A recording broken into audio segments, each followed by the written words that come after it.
Je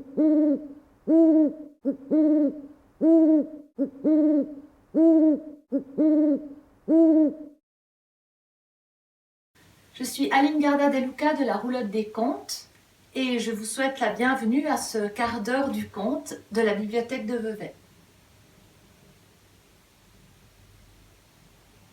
Colchique dans les prés, fleurissent, fleurissent, colchique dans les prés, c'est la fin de l'été. Les feuilles d'automne emportées par le vent, en ronde monotone, tombent en tourbillonnant. C'était la fin de l'été. Ils avaient rangé le foin dans les granges. Les bêtes étaient descendues de la montagne, avaient rejoint les écuries. Ils étaient en train de couper le bois, le scier, le ranger pour préparer l'hiver. En ce temps-là, la ville de Sion était bâtie sur la colline. Parce que lorsqu'il pleuvait beaucoup, au printemps, lorsque la neige fondait, le Rhône sortait de son lit et il recouvrait le fond de la vallée. Alors la ville, les villages étaient construits sur le coteau. Sion était entouré d'une muraille de pierre. Et à la porte, 2 hommes montaient la garde. Un jour, les hommes voient un homme qui arrive et qui s'approche de la ville. Cet homme porte un chapeau si grand qu'il cache son visage. Ses souliers sont usés, son pantalon est troué. Il dit qu'il aimerait entrer dans Sion pour manger quelque chose. Les 2 gardes le dévisagent de bas en haut, de haut en bas. Faites vite alors. Et l'homme entre dans la ville. Il s'arrête à la première maison, frappe à la porte.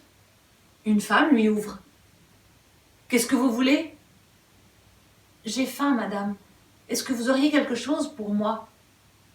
Et aussitôt, la flamme lui claque la porte au nez. L'homme continue. Il marche jusqu'à la 2e maison, frappe à la porte. Une fenêtre s'ouvre et quelqu'un lui demande ce qu'il veut. Et il dit qu'il a faim. Et alors là, il a à peine le temps de reculer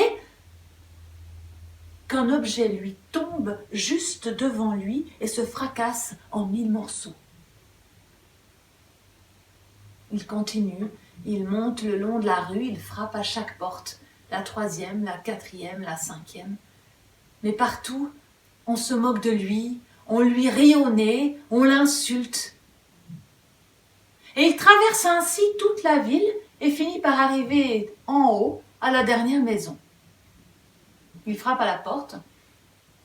Une femme lui ouvre, une femme qui porte un petit dans les bras.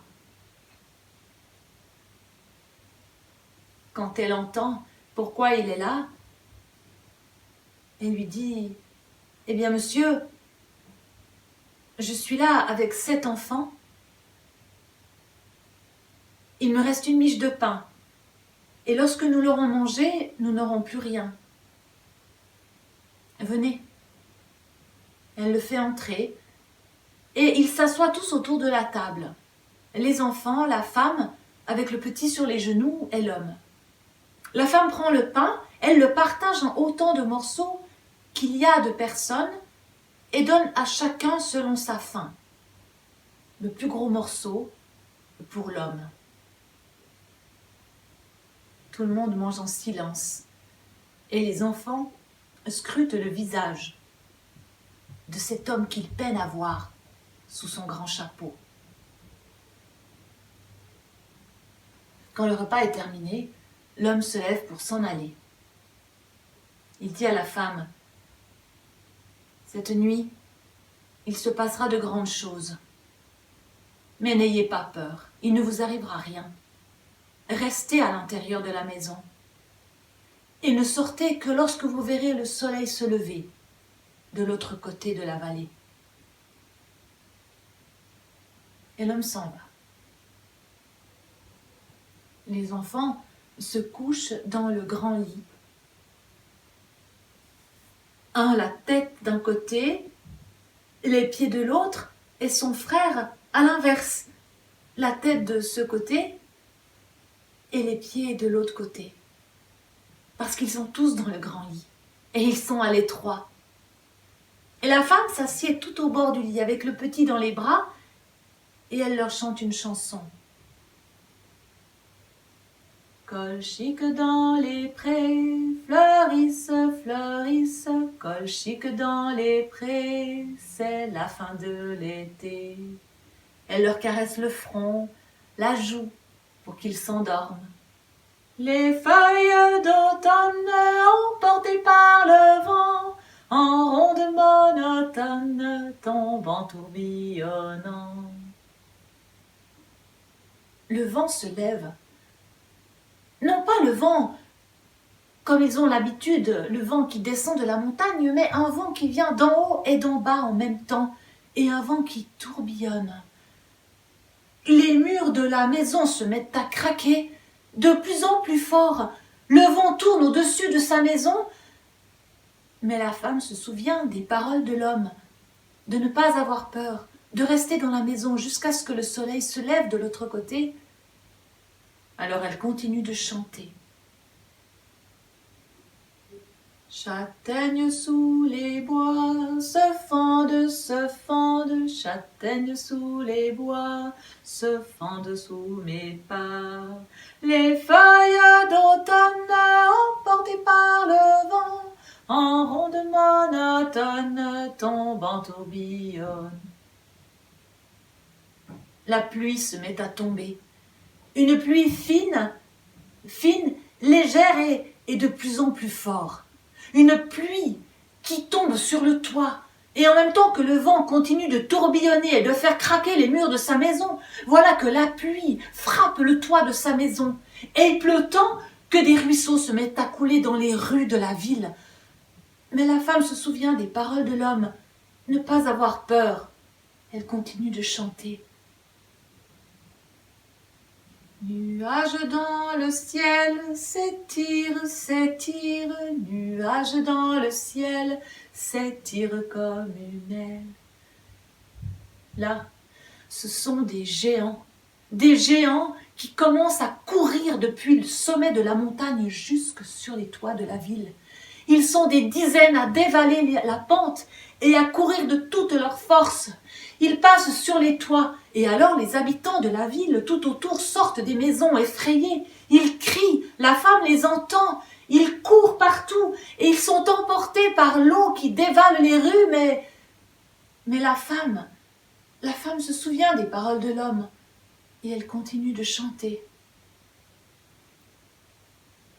Nuages dans le ciel, s'étire, nuages dans le ciel, s'étire comme une aile. Les feuilles d'automne emportées par le vent, et la femme, pendant toute la nuit, chante, pendant que le vent tourbillonne, pendant que la pluie tombe, pendant que les géants courent sur les toits de la ville, elle chante.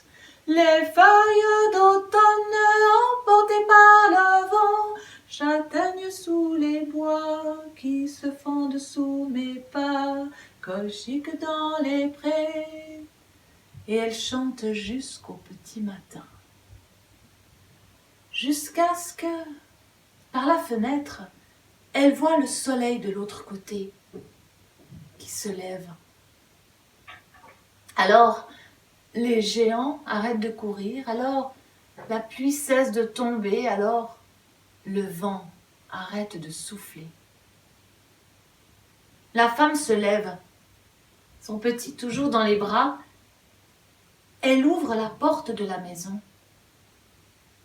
Et là, il y a un lac.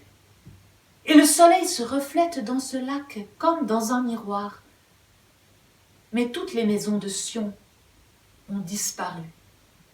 engloutis par les eaux de ce lac.